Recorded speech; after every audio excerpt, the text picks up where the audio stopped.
اليوم حضرت منادية العرس زملاء لي أتراك. قررت على أن نلبس زينا التقليدي الدراعة. لا تعجلوا عن تشوفوا الرقصة في آخر الفيديو. عند منين جيت هي الأجواء صاخبة والناس ترقص وفرحانة به العرس، وطبعا كالعادة أخوكم اللي يفرسوا عليه يدخل مرجع.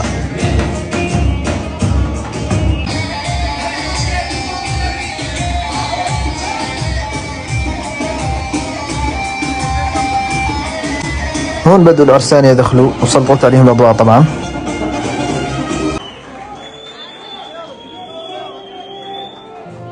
Her gün başka bir pencerede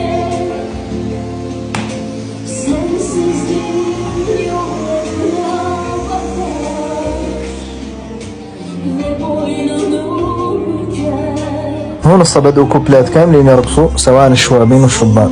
احنا طبعا إلى قاعدين في الزاوية. العروسة هون ذاك ترقص مبسوطة. هون جانا العريس يسلم علينا. يوقي نسيت ما قلت لكم نادى وقرمي ذاك تغني جو رومانسي ماني ناسي.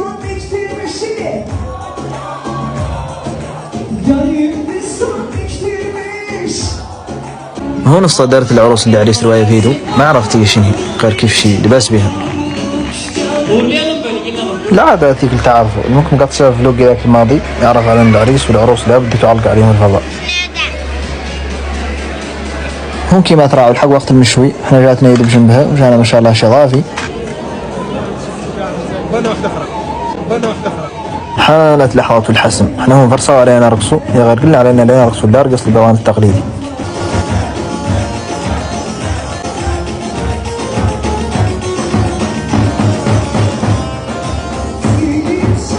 وكانت هذه هي آخر فقرة في الفلوج. أعطوني رأيكم في الفيديو حول الفلوج، لو تبغون نعدل لكم فلوجات ثانية علقوا لي بها.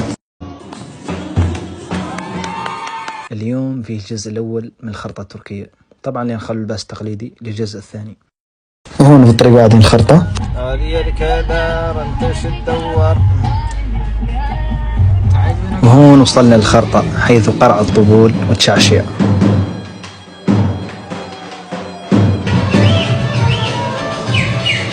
ذي المرة جابوا لنا المشوي بالعجلة ومارو بسمتي وصريرات قرص التشاف اللي تراعوا فيهم. الشعب اللي تراك ثقافته ما هي ثقافة الوكيل، شوي مترقيتهم عيدل قرص التشاف.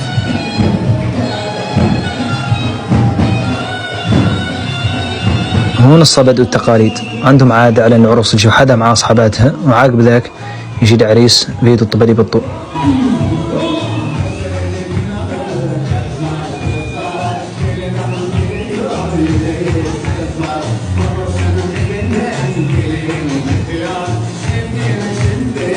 يوقي قام زي ترقص مبسوطة.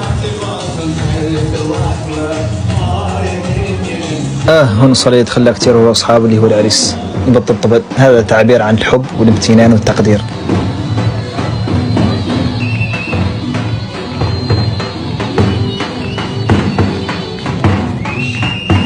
أصحاب العريس لابد يجيبوا تلاويحة.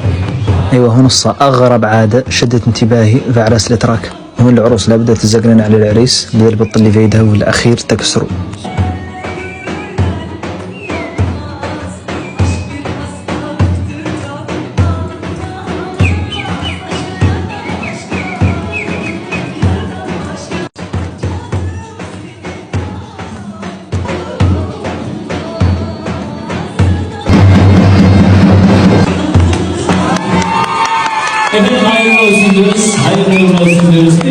عقب العادة بدوا يرقصوا الاثنين.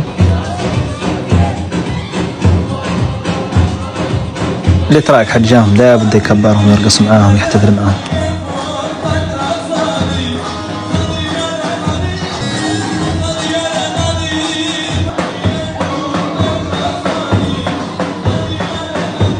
وكانت هذه نهاية الجزء الأول. منكم كامل يكون الجزء الثاني يعلق لي بها.